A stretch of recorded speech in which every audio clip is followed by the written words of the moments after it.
Once there was a crooked man who walked a crooked mile. He found a crooked sixpence upon a crooked stile. He bought a crooked cat which caught a crooked mouse, and they all lived together in a little crooked house. I think I was 8 when I first heard the rhyme, maybe 9. I can't remember the date, but I can still vividly recall every detail. I was in the family room. The TV was blaring noise from some news channel my mum was watching, and I was playing with the new toys I had gotten for Christmas a few days prior. My mum had just gone to the kitchen to prepare dinner, and I was trying to fit my old toy's ray gun in the new toy's hand. I had just given up and was halfway up the stairs to my room when I heard a new show playing on the TV. It was a kids show by the sound of it. I could hear the high-pitched voices like those old puppet shows from my mum's childhood. Thinking my mum had turned the show on to watch with me, I went back down to the family room. I always hated those stairs, so steep and narrow.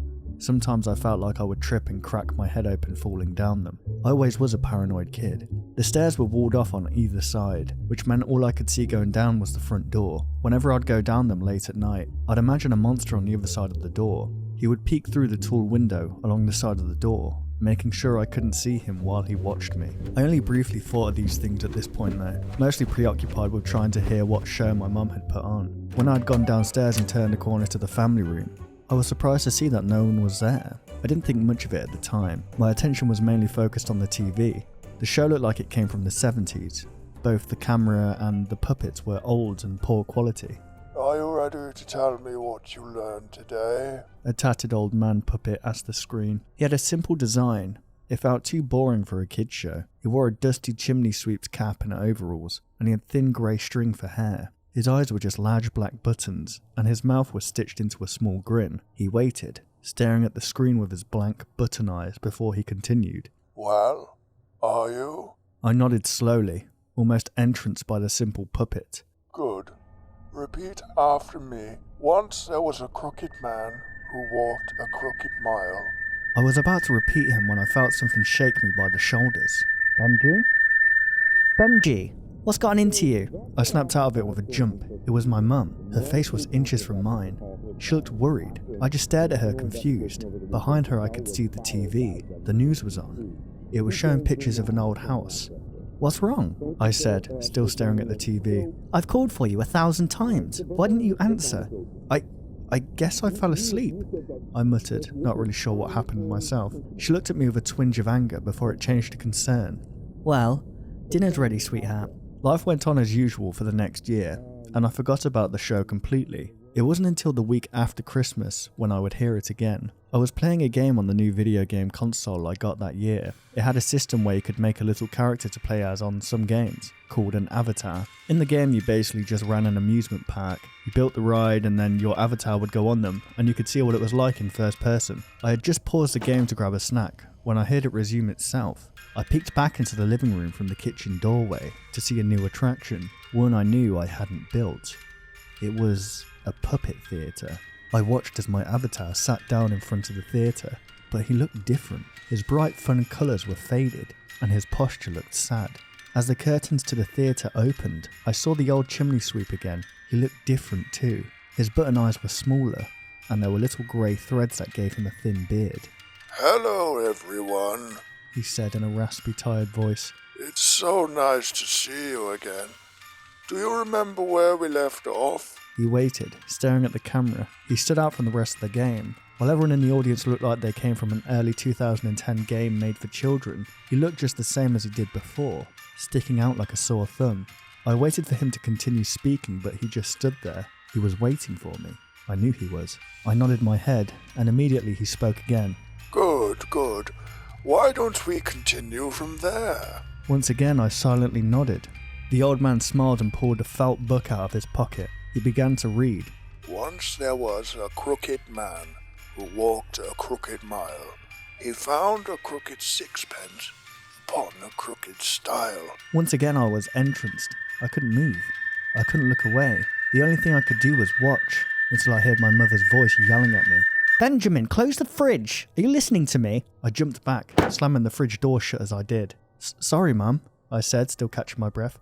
I was just thinking about something. I knew she didn't believe it. She always knew when I was scared, and I could see the look on her face, the same look of concern as before. Do you want to talk about it? I did. I really did. I knew she wouldn't believe me if I told her though. Even at that age, I knew how crazy it was. "No, I'm fine," I said, unable to look her in the eyes as I said it. She looked at me for a few seconds, like she wanted to push, but she relented and gave me a quick hug before going back upstairs. I wish I could say that nothing happened for another year or so after that, or nothing happened at all, but that wasn't the case. That night I was clutching my teddy bear tight, tucked in and nearly asleep, when I heard the sound of my closet door opening. For clarification, my closet was one of those sliding wood doors, and it broke off its hinges when I was a baby, meaning that every time you opened it, you would hear the sound of the wood grinding against its hinges. It was loud enough to wake me up completely. I wanted to scream, but I couldn't. I was stuck speechless and unable to move as I heard something lightly tap against my closet door. All I saw was 4 long, thin fingers wrap around the door before I did the only thing I could, close my eyes and hope. With my eyes closed, I heard the closet door open fully.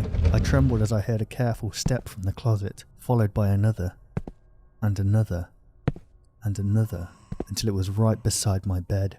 I could hear its breath, sharp and pained. I felt the bed sink as it sat on the foot. I could hear how it struggled to whisper to me. "Hello, sweet one." I didn't move.